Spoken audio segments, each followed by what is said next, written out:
ಗ್ರಾಮಾಂತರ ಕ್ಷೇತ್ರಕ್ಕೆ ಮೈತ್ರಿ ಅಭ್ಯರ್ಥಿಯ ಹುಡುಕಾಟ. ಡಿಕೆ ಸುರೇಶ್ ವಿರುದ್ಧ ಸ್ಪರ್ಧೆಗೆ ಮೈತ್ರಿ ಪಕ್ಷದಲ್ಲಿ ಹಾಗಾದ್ರೆ ಅಭ್ಯರ್ಥಿ ಇಲ್ವಾ? ಬೆಂಗಳೂರು ಗ್ರಾಮಾಂತರ ಕ್ಷೇತ್ರದಿಂದ ಸ್ಪರ್ಧಿಸೋದಕ್ಕೆ ಸಿಪಿವೈ ಮತ್ತು ಎಚ್ಡಿಕೆ ಹಿಂದೇಟ್ ಹಾಕ್ತಾ ಇದ್ದಾರಾ? ಡಿಕೆ ಸುರೇಶ್ ವಿರುದ್ಧ ಸ್ಪರ್ಧೆ ಮಾಡೋದಕ್ಕೆ ಮೈತ್ರಿ ಪಕ್ಷದಲ್ಲಿ ಹಾಗಾದ್ರೆ ಅಭ್ಯರ್ಥಿಯೇ ಇಲ್ವಾ? ಬೆಂಗಳೂರು ಗ್ರಾಮಾಂತರ ಕ್ಷೇತ್ರಕ್ಕೆ ಮೈತ್ರಿ ಅಭ್ಯರ್ಥಿಗಾಗಿ ಹುಡುಕಾಟ ನಡೆದಿದೆ.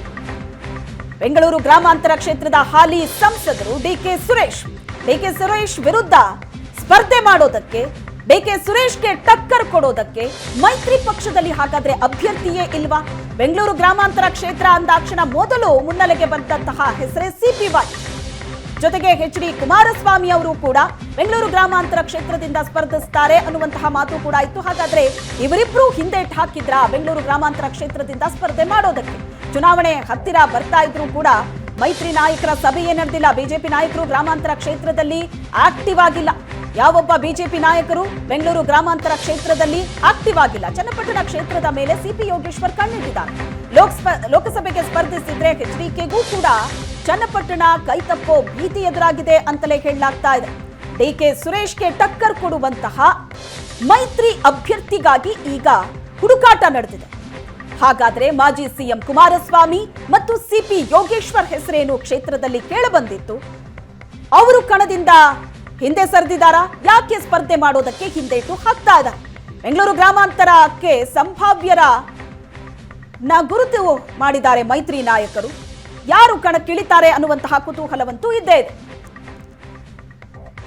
ಈ ಬಗ್ಗೆ ಹೆಚ್ಚಿನ ಡೀಟೇಲ್ಸ್ ಅನ್ನ ಕೊಡ್ತಾರೆ ನಮ್ಮ ಪ್ರತಿನಿಧಿ ಜಗದೀಶ್ ಸಂಪರ್ಕದಲ್ಲಿದ್ದಾರೆ. ಜಗದೀಶ್, ಬೆಂಗಳೂರು ಗ್ರಾಮಾಂತರ ಕ್ಷೇತ್ರದಿಂದ ಮೈತ್ರಿ ಅಭ್ಯರ್ಥಿಯಾಗಿ ಯಾರು ಇಳಿತಾರೆ ಅನ್ನುವಂತಹ ಪ್ರಶ್ನೆಗೆ ಈಗಂತೂ ಉತ್ತರ ಸಿಗ್ತಾ ಇಲ್ಲ. ಆದ್ರೆ ಪ್ರಮುಖವಾಗಿ ಯಾರ ಹೆಸರು ಕೇಳಿ ಬರ್ತಾ ಇದೆ? ಡಿಕೆ ಸುರೇಶ್ಗೆ ಟಕ್ಕರ್ ಕೊಡುವಂತಹ ಯಾವ ಅಭ್ಯರ್ಥಿಯು ಮೈತ್ರಿಯಲ್ಲಿ ಇಲ್ವಾ? ಹಾಗಾದ್ರೆ ಕುಮಾರಸ್ವಾಮಿ ಮತ್ತು ಸಿಪಿ ಯೋಗೇಶ್ವರ್ ಹೆಸರು ಕೇಳಿ ಬಂದಿತ್ತಲ್ಲ, ಏನಾಯ್ತು?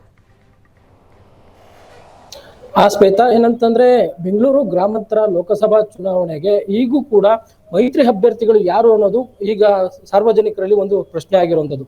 ಯಾಕೆ ಅಂತಂದ್ರೆ ಇಲ್ಲಿವರೆಗೂ ಕೂಡ ಏನಂತಂದ್ರೆ ಸಿಪಿ ಯೋಗೇಶ್ವರ್ ಆಗ್ಬೋದು, ಕುಮಾರಸ್ವಾಮಿ ಆಗ್ಬೋದು ತೋಟದ ಮನೆಯಲ್ಲಿ ಮೀಟಿಂಗ್ ಮಾಡಿದ್ರು.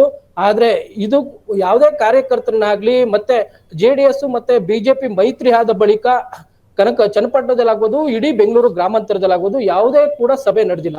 ಈ ಮೈತ್ರಿ ಸಭೆ ನಡೀದೇ ಇರುವ ಕಾರಣ ಏನು ಅಂತಂದ್ರೆ ಇಲ್ಲಿವರೆಗೂ ಕೂಡ ಯಾರು ಅಭ್ಯರ್ಥಿ ಆಗ್ತಾರೆ ಅನ್ನೋದು ಕೂಡ ಇಲ್ಲಿವರೆಗೂ ಮತದಾರರಿಗೆ ಒಂದು ಪ್ರಶ್ನೆಯಾಗಿ ಉಳಿದಿರುವಂತದ್ದು. ಯಾಕೆ ಅಂತಂದ್ರೆ ಕುಮಾರಸ್ವಾಮಿ ಆಗ್ಬೋದು, ಇತ್ತಗೆ ಸಿಪಿ ಯೋಗೇಶ್ವರ್ ಆಗ್ಬೋದು, ಇಬ್ರು ಕೂಡ ಮೈತ್ರಿ ಅಭ್ಯರ್ಥಿಗಳಿದ್ದಾರೆ ಅನ್ನೋ ಒಂದು ಮಾತು ಕೇಳಿ ಬರ್ತಾ ಇತ್ತು.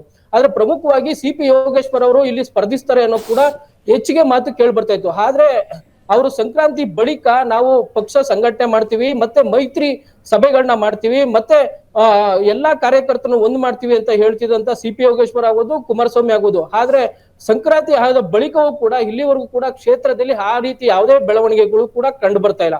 ಆ ನಿಟ್ಟಿನಲ್ಲಿ ಇವಾಗ ಇಬ್ರು ಕೂಡ ಏನು ಬೆಂಗಳೂರು ಗ್ರಾಮಾಂತರದಲ್ಲಿ ಸ್ಪರ್ಧಿಸಲು ಹಿಂದುಳಿದಿದ್ದಾರೆ ಅನ್ನೋ ಮಾತುಗಳು ಕೇಳಿ ಬರ್ತಾ ಇರುವಂತದ್ದು. ಯಾಕೆ ಅಂತಂದ್ರೆ ಇಲ್ಲಿವರೆಗೂ ಕೂಡ ಇನ್ನೇನು ಚುನಾವಣೆ ಹತ್ರ ಬರ್ತಾ ಇದೆ. ಆ ನಿಟ್ಟಿನಲ್ಲಿ ಯಾಕೆ ಅಂತಂದ್ರೆ ಡಿಕೆ ಸುರೇಶ್ ಏನಿದ್ದಾರೆ ಅವರು 3 ಬಾರಿ ಈಗ ಆಲ್ರೆಡಿ ಬೆಂಗಳೂರು ಗ್ರಾಮಾಂತರದಿಂದ ಗೆದ್ದಿದ್ದಾರೆ. ಯಾಕೆಂತಂದ್ರೆ ಅವ್ರು ಪ್ರತಿನಿತ್ಯ ಒಂದೊಂದು ಹೋಬಳಿಯಲ್ಲಿ ಪ್ರತಿ ಸಭೆಗಳನ್ನ ಕೂಡ ಮಾಡ್ತಾ ಇರುವ ನಿಟ್ಟಿನಲ್ಲಿ ಈ ಬಾರಿ ಕೂಡ ಅವರು ಗೆಲ್ಲುವ ನಿಟ್ಟಿನಲ್ಲಿ ಕೆಲಸಗಳನ್ನ ಮಾಡ್ತಿದ್ದಾರೆ. ಆದ್ರೆ ಮೈತ್ರಿ ಅಭ್ಯರ್ಥಿಗಳು ಇಲ್ಲಿವರೆಗೂ ಕೂಡ ಫೀಲ್ಡ್ ಗಿಲ್ದು ಕೆಲಸ ಮಾಡ್ತಿಲ್ಲ. ಆ ನಿಟ್ಟಿನಲ್ಲಿ ಯಾವುದೇ ಬಿಜೆಪಿ ಆಗ್ಬೋದು ಮತ್ತೆ ಜೆಡಿಎಸ್ ಆಗ್ಬೋದು ಪ್ರಮುಖರು ಕೂಡ ಯಾರು ಅಭ್ಯರ್ಥಿಗಳಾಗ್ತಾರೆ ಅನ್ನೋದು ಕೂಡ ಇಲ್ಲಿವರೆಗೂ ಹೇಳಿಲ್ಲ.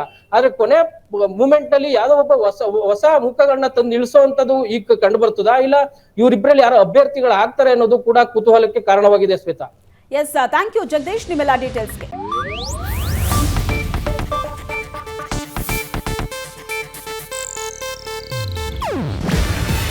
ಇದು ಏಷ್ಯಾನೆಟ್ ನ್ಯೂಸ್ ನೆಟ್ವರ್ಕ್ ಪ್ರಸ್ತುತಿ. ನೀವು ನೋಡ್ತಿದ್ದೀರಾ ಏಷ್ಯಾನೆಟ್ ಸುವರ್ಣ ನ್ಯೂಸ್.